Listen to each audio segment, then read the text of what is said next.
DOS Family. S'il vous plaît, likez la vidéo. Quand vous likez une vidéo sur YouTube, YouTube répertorie la vidéo et la propose à d'autres utilisateurs. Du coup, mes vidéos sont propulsées dans les suggestions et recommandations par YouTube. Donc s'il vous plaît, likez mes vidéos, commentez-les. Surtout likez, j'insiste et je persiste. Likez même avant de regarder. Ça ne vous coûte absolument rien de liker. C'est aussi ça le soutien. Merci, et je vous aime. Communiqué de presse même est étonné.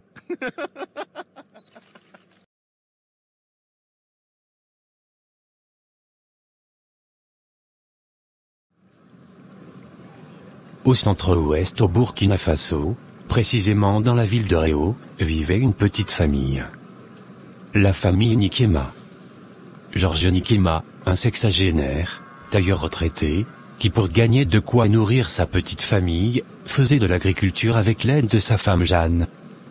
Cette dernière était également une sexagénaire, qui avait passé la majeure partie de sa vie, à cultiver dans les champs, et à aller vendre ses récoltes, dans tous les marchés environnants de la ville. En plus de ces récoltes, le couple faisait du commerce des beignets sucrés, communément appelés bourmassades du Faso.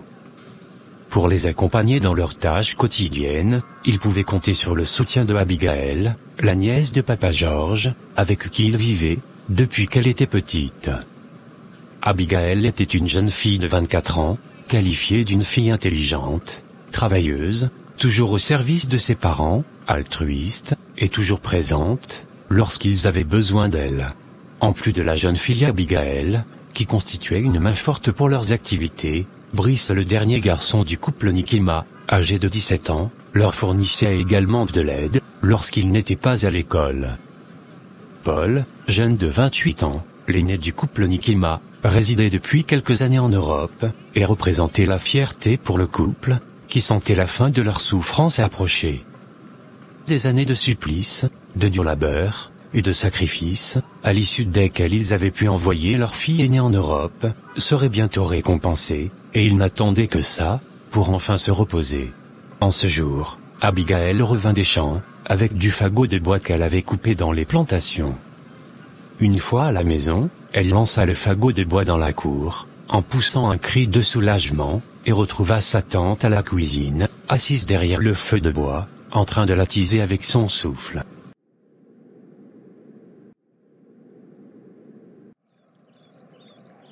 Maman, voici du bon bois que j'ai envoyé du champ. Ça brûle rapidement, et il est bien sec. Ah merci ma fille. Ce bois que Brice a coupé dernièrement, n'est vraiment pas bon. Ça me fait souffrir.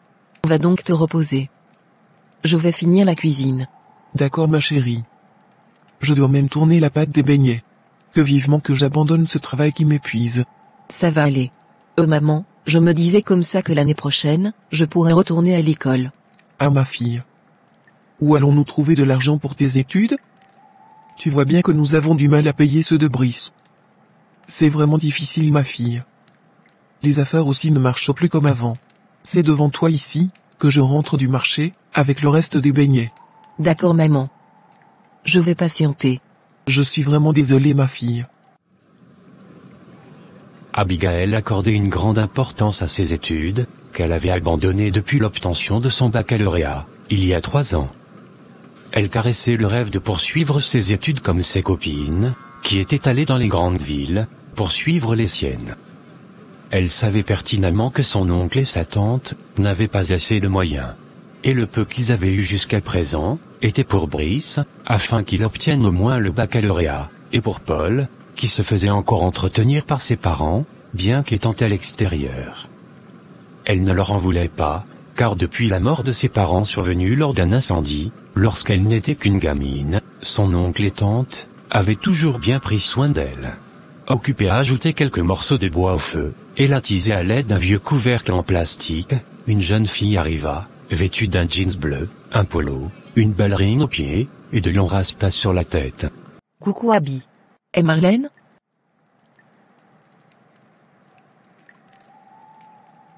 Mais tu es arrivé quand? Il y a quelques jours. Attends que je te cherche un tabouret. Abigaël alla alors lui chercher rapidement un tabouret, qu'elle lui donna. La jeune fille l'essuya correctement, avant d'y poser son fessier. Alors Abby, Toujours derrière tes vieilles marmites. Ah mais je vais faire comment? Regarde comment tu es belle. Tu as fini ta licence? Oui, tout est bouclé ma belle. Je suis venue à Réau me reposer, et manger de l'arachide et du maïs. Regarde comment je t'envie. Si j'avais poursuivi l'école, j'aurais également obtenu la licence. Ma copine, je t'ai déjà dit que tes parents font la combine. Ils ont de l'argent, mais préfèrent s'occuper de leurs propres enfants. N'est-ce pas que ton petit frère va à l'école? Oui. Mais son école n'est pas coûteuse. Par exemple, moi je dois aller à l'université, et il y en a pas ici à Réau. C'est dans les grandes villes comme Ouagadougou, et Bobo-Dioulasso. Et pour ce faire, il faut la pension, le logement, et tout et tout.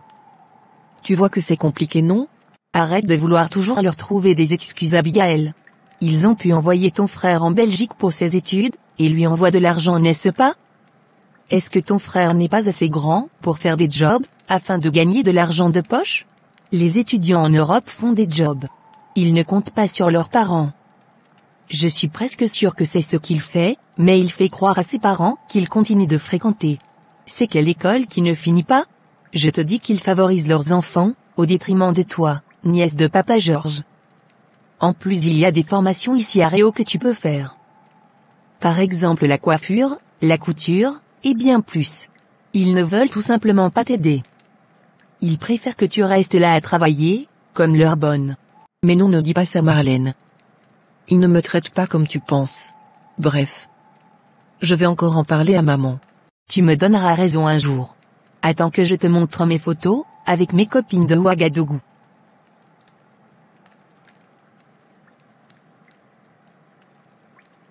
Waouh. Tu as un gros téléphone? Reste là à dormir seulement. Il y a la vie dans les grandes villes. Tu es une belle fille, mais Réau t'a gâtée. J'espère que tu sortiras d'ici un jour. Je l'espère aussi. Montre-moi maintenant tes photos. Abigail regarda les photos, que lui présenta sa copine. Elle admira la façon dont ses filles se vêtissaient. Elle admira leur coiffure, et leur prestance. Elles étaient chics, contrairement à elle, qui ne portait que des vêtements déjà usés. Abigail n'était pas envieuse, elle appréciait juste les artifices, qui défilaient sous ses yeux. Elle ne retenait que le bon côté. Son souhait depuis 3 mois. Celui de poursuivre ses études. C'était tout ce qu'elle enviait chez sa copine, et toutes ces personnes, qui allaient en ville, et revenaient avec des diplômes universitaires. Après le départ de Marlène, Abby finit la cuisine, alla prendre un bain, avant de sortir. Elle pensa à prévenir sa mère de son départ, mais elle la trouva endormie. Elle ferma alors toutes les portes, et se rendit au bénitariat, qui se trouvait à quelques mètres de la maison. Ah, enfin tu es là. Papa, c'est comme si tu ne voulais plus rester ici apparemment. Je suis vraiment fatigué. Frire les beignets, et servir les clients en même temps, est vraiment épuisant pour moi. Qu'est-ce que ta mère fait? C'est elle que j'attendais. Elle est fatiguée, papa. Je lui ai donc proposé de la remplacer. D'accord. Et ton frère? Est-il rentré de l'école? Pas encore. Il a quand même mis long aujourd'hui. Je suis sûr qu'il traîne avec ses amis voyous là que je déteste. Cet enfant est très têtu. Il m'écoute pas. S'il s'amuse, il va reprendre la classe de première. Laisse-moi retirer les beignets au feu. Tu peux rentrer, papa. J'ai déjà fait à manger. D'accord, j'y vais donc. Après je vais doser un long sommeil. Il fait super chaud ces temps-ci. Ce climat est vraiment inquiétant pour nos cultures. À qui le dis-tu, papa? Entre-temps, Marlène était assise dans la cour de ses parents, et mangeait du maïs. Une jeune fille l'approcha, et cette dernière tenait en main un plastique. Marlène vit son invité approcher, et courut l'embrasser. Hey Natacha. Je ne savais pas que tu étais ici à Réau. Tu es arrivée quand? Ce matin, ma belle. Comment tu vas? Je vais bien comme tu peux le voir. Je n'ai pas besoin de te poser la question. Ça se voit que tu rayonnes. Bobo-Dioulasso te convient à merveille. Regarde-moi ces formes à la Beyoncé, et c'est un métis. Tu es belle, mon amie. Merci, ma chérie. Mais tu exagères. J'ai même noircir. La chaleur de Bobo Dioulasso nous laisse pas. Et toi? C'est comment à Ouaga? Tout va pour le mieux. C'est mon cadeau que tu as en main là? Non. En fait, j'allais chez Abigail, et j'ai croisé ta mère, qui m'a dit que tu étais là. Du coup, je suis venue te saluer. Ah d'accord, je vois. Abby est au bénitaria. J'étais même avec elle. Je présume que c'est son cadeau que tu tiens en main là. On peut dire ça. Mais cela ne veut pas dire que je ne t'ai rien apporté. C'est juste que je ne savais pas que j'allais te voir ici. Ne t'inquiète pas, je comprends. Pendant qu'on y est, je voulais qu'on parle de notre amie Abigail. Elle ne m'écoute pas, quand je lui dis que son oncle et sa tante abusent d'elle. Toi-même tu vas aller la voir au bénitaria. Elle ne ressemble à rien. Aucune classe, aucune beauté, et zéro charisme, alors qu'elle n'a que 24 ans. Et tu ne vas pas me dire que c'est son look. Même les filles de cette petite ville s'habillent mieux qu'elle. Elle se met au moins en valeur. Parle-lui, et convainc-la de quitter cette maison, où elle n'est qu'une esclave, sinon elle ne fera rien de sa vie. Tu t'entends parler là, Marlène? Tu veux que Abby quitte la maison de son oncle, pour aller où? Dis-moi. Elle ira où? C'est sa seule famille. Elle n'a nulle part où aller. Et je ne suis pas d'accord avec toi, lorsque tu dis qu'elle est traitée comme une esclave. Maman Jeanne a toujours bien traité Abby. Elle l'a prise comme sa propre fille. Si elle n'a pas poursuivi ses études, c'est parce qu'ils n'ont pas de l'argent.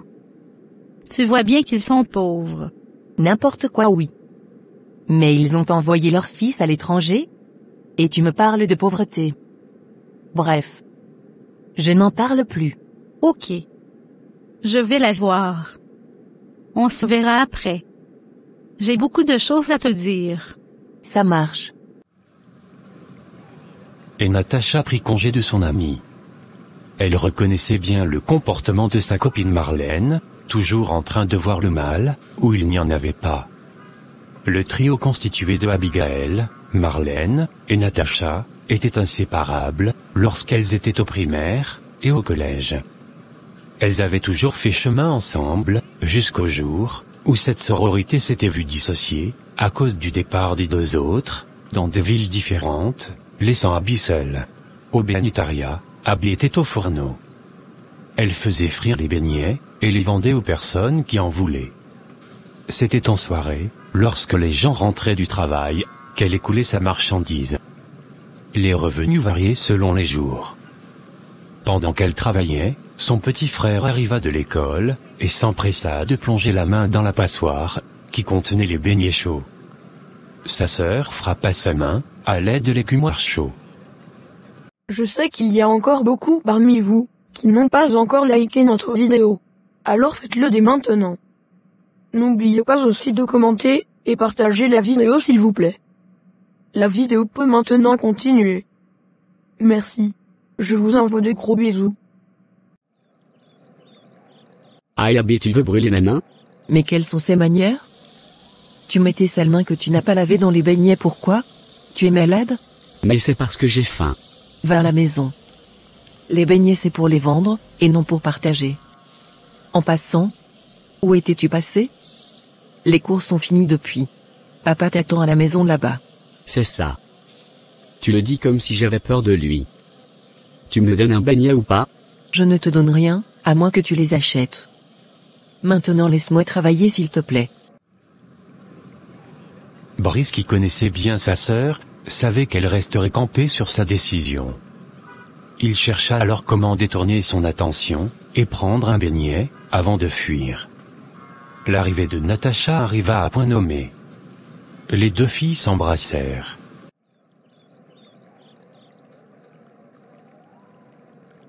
Mais regarde-moi cette beauté. Sois la bienvenue ma copine. Merci ma puce. Je t'ai ramené quelques vêtements, et des accessoires de beauté. Oh merci beaucoup ma puce. Il n'y a que toi pour me gâter ainsi. Merci beaucoup. Assieds-toi s'il te plaît. Brice profita du fait que sa sœur soit occupée avec sa copine, pour ramasser une poignée de beignets, et disparaître sur le regard moqueur de Natacha. Cette dernière s'assit auprès de Abby. Toujours derrière les beignets, toi. Bah oui. Je vais faire quoi d'autre? Ta mère a dit et la mienne, que tu arriveras à la fin de la semaine. Je ne savais pas que tu étais déjà là. Je n'ai pas voulu voyager avec mon père. Il allait me saouler durant tout le voyage. Ah donc il est encore à Bobo-Dioulasso? Oui, il va revenir ce week-end. Ton petit frère est aujourd'hui têtu, hein? Décidément, il ne changera pas. Ah c'est ça. Il m'épuise tellement. Alors ma belle, quelles sont les nouvelles? Les études ça avance? Si tu avais un téléphone, on allait plus souvent communiquer. J'ai soutenu mon BTS comme je te l'avais dit, la dernière fois que j'étais ici. Je ne sais pas si je vais continuer en licence. Mais vas-y Natacha. Tu ne perds rien en le faisant. C'est bien d'avoir des diplômes, pas comme moi, qui n'a que le bac. Ma chérie, tu n'es pas très différente de nous autres, avec les gros diplômes, qui ne servent à rien. Peut-être que je vais retourner ici à Réau, cultiver les champs. Le travail est dur en ville. Dis-moi comment je peux t'aider. Tu peux retirer les beignets dans l'huile, pendant que je vais chercher du bois. D'accord. Abigail était très heureuse de retrouver ses copines. Elle ne se sentira pas seule dans cette petite ville. Le lendemain, le soleil se leva lentement à l'horizon, projetant des rayons dorés sur les champs et les arbres. L'air était frais, et puis rempli des parfums des herbes qui poussaient dans les champs. Les oiseaux chantaient à tue-tête leurs mélodies joyeuses et variées, qui créaient une symphonie naturelle, qui remplissait l'air. Ce fut dans cette atmosphère que Abigail, qui s'était réveillée tôt, était allée au puits, puiser de l'eau, qu'elle versait dans les grands récipients de la maison, permettant à ses habitants de ne pas manquer de quoi faire sa toilette. Après sa dernière tournée, elle constata que la grande bassine dans laquelle elle venait de verser le seau d'eau était à moitié pleine. Ce qui l'irrita. Elle se rendit alors aux toilettes traditionnelles qui se trouvaient derrière la maison, et trouva un grand seau d'eau qui n'attendait que son utilisateur. Brice arriva en culotte sous cette fraîcheur matinale, et fit face à sa sœur, qui sortait des toilettes avec son seau. Mais qu'est-ce que tu fais? Je vois que tu es malade, hein? Je me tue à aller loin au puits, puiser de l'eau, pour remplir nos récipients. Pendant que toi le bon monsieur tu es couché, et tu te permets de venir ramasser tout un seau pour te laver? Je ne suis pas ta bonne. Si tu veux te laver, va puiser ton eau. Abby, je n'ai pas envie de me prendre la tête avec toi ce matin. Je te rappelle que je vais à l'école. Je n'ai pas le temps d'aller au puits. Va donc déposer mon seau aux toilettes, je vais me doucher. Abigail le bouscula, et avança avec le seau. Brice se mit à crier, en appelant ses parents à l'aide. Monsieur et Madame Nikema arrivèrent. Mais qu'est-ce qui se passe ici ce matin? Papa, c'est Abby qui refuse que je me lave.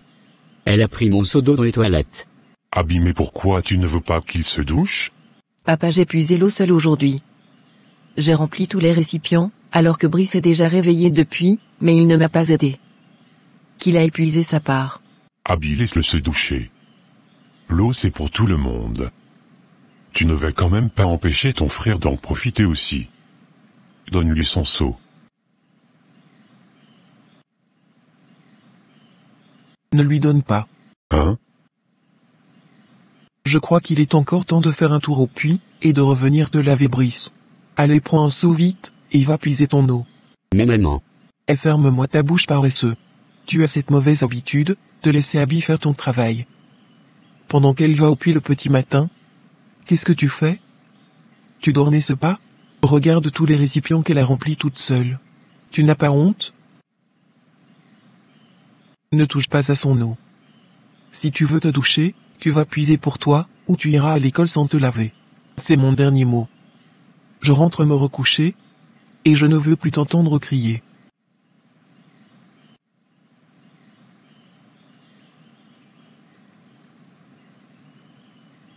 Jeanne, je ne suis pas d'accord avec la façon dont tu traites notre fils. Tu devrais le laisser se doucher avec cette eau, et le soir, il l'aurait remplacée. C'est le problème avec toi. Tu le dorlotes trop. Il n'est plus un enfant. Il doit apprendre à travailler. Tu t'imagines que c'est Abby qui fait toutes les tâches ménagères de cette maison, jusqu'à la cuisine? Qu'est-ce qu'il fait lui? Il est nul à l'école, à la maison aussi c'est pareil. Je n'ai pas accouché d'un feignant. Si tu continues à tout accepter comme caprice, il finira bon à rien. Tu as raison. Oui, tu as raison. Mais bien sûr que j'ai raison. Je dois me lever à 4 heures pour tourner la pâte des beignets. Et si je ne le fais pas, c'est Abby qui le fait. Elle finit ça aussi, elle va faire la vaisselle, le ménage, et aller au puits parfois à 5 heures. Pendant que Sutton en vit dort. Prochainement je vais le frapper. Tu ne vas quand même pas en arriver là. Je vais lui parler. Et pendant qu'on y est, je voulais te parler de l'avenir de Abby. Tu ne penses pas qu'on devrait l'inscrire à l'université? Pardon? À l'université tu dis. Mais avec quel argent? Mais papa Nick et Emma, tu as des économies non? Elles sont réservées pour la rentrée prochaine de Brice, et ce que je vais envoyer à Paul. Je suis certaine que Paul peut se débrouiller où il est. Ce n'est plus un enfant, qui doit vivre aux dépens de ses parents. Il ne travaille pas. Tu crois qu'il vit comment? Je n'ai pas d'argent pour l'école de Abby. Paul travaille, j'en suis sûr. Il a fini l'école depuis. Sinon qu'est-ce qu'il fait là-bas encore, si ce n'est pas travailler? Ce n'est pas juste papa Nick et Emma. On va dire que nous faisons de la discrimination, alors que ce n'est pas le cas. Et même si ça l'est, qu'est-ce que ça peut bien faire à ces gens-là? J'ai le droit de préserver l'avenir de mes enfants, non? Abigail est ma nièce. Elle n'est pas ma propre fille. C'est vraiment triste ce que tu dis. Ton frère te l'a confié avant de rendre l'âme. Tu ne peux donc pas la traiter au titre de nièce, alors qu'elle fait partie de cette famille depuis des années, au même titre que les autres. Ne sois pas méchant. Je ne le suis pas. Parce que si je l'étais, elle n'allait pas avoir son baccalauréat. Tu sais très bien ce que ça implique de la laisser partir. En plus, ce sont des dépenses énormes. Il va falloir lui payer une chambre, avec tout le nécessaire. Dis-moi, je prends cet argent où? Mais nous avons encore un terrain, qui? Et madame ne finit pas ta phrase. Que je vende l'unique terrain qui nous reste? Mais ça ne va pas? C'est une proposition. Nous avons vendu les autres pour envoyer Paul en Europe, et financer ses études, non? Et alors? Paul, c'est mon fils. Je vais toujours te le rappeler, pour que tu fasses la différence entre les deux. D'ailleurs, dis-moi comment nous allons vivre ici, si Abby s'en va? Avec ton fils bon à rien, qui va nous aider? Tu ne peux même pas réfléchir un peu. Si Abby part, nous sommes foutus. Je ne veux plus revenir sur ce sujet. Laisse-moi me reposer un peu maintenant.